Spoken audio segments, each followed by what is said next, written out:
మీరెప్పుడైనా banking app open చేసి, దాంట్లో స్టేట్‌మెంట్ డౌన్‌లోడ్ చేస్తున్నప్పుడు, ఆ స్టేట్‌మెంట్ మీ మెయిల్‌కి చాలా లేట్‌గా వచ్చిందా?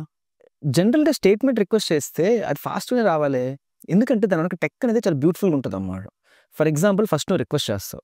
రిక్వెస్ట్ చేయగానే అది ఫస్ట్ ఒక సర్వర్‌కొస్తది. ఆ సర్వర్ దగ్గర నుంచి స్టేట్‌మెంట్ కావాలి అనే ఒక రిక్వెస్ట్‌ని అది ఒక మెసేజ్ క్యూలో పుష్ చేస్తదన్నమాట. ఈ మెసేజ్ క్యూ దేనికిస్తది? ఈ మెసేజ్ క్యూ ఒక లాంబ్డా ఫంక్షన్‌కి ఆ మెసేజ్‌ని ఇస్తదన్నమాట. లాంబ్డా ఫంక్షన్ ఏంటో డిస్కస్ చేద్దాం.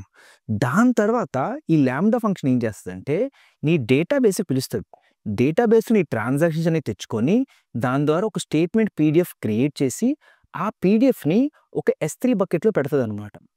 పెట్టిన తర్వాత ఆ పీడీఎఫ్ యొక్క లింక్‌ని నీకు మెయిల్ చేస్తది. సో, ఈ విధంగా స్టేట్‌మెంట్ అనేది నీకొస్తదన్నమాట. ఫస్ట్ ఇక డౌట్ రావచ్చు. అసలు లాంబ్డాని ఎందుకు వాడుతున్నావు? అక్కడ ఒక మైక్రో సర్వీస్ కూడా వాడొచ్చు కదా! ఫండమెంటల్‌గా నువ్వు ఒక ట్రాఫిక్ ప్యాటర్న్ అబ్జర్వ్ చేస్తే రోజుకి ఎన్ని స్టేట్‌మెంట్ రిక్వెస్ట్స్ వస్తాయి?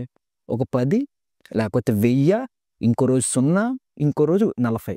సో, దీని ట్రాఫిక్ ప్యాటర్న్ అనేది ఈవెన్‌గా ఉండదన్నమాట. చాలా అన్‌ఈవెన్‌గా ఉంటది. సో, ఇలాంటి కేసెస్‌లోని నువ్వు ఒక మైక్రో సర్వీస్‌ని పెట్టావనుకో, మైక్రో సర్వీస్ 24 అవర్స్ రన్ చేయాలి.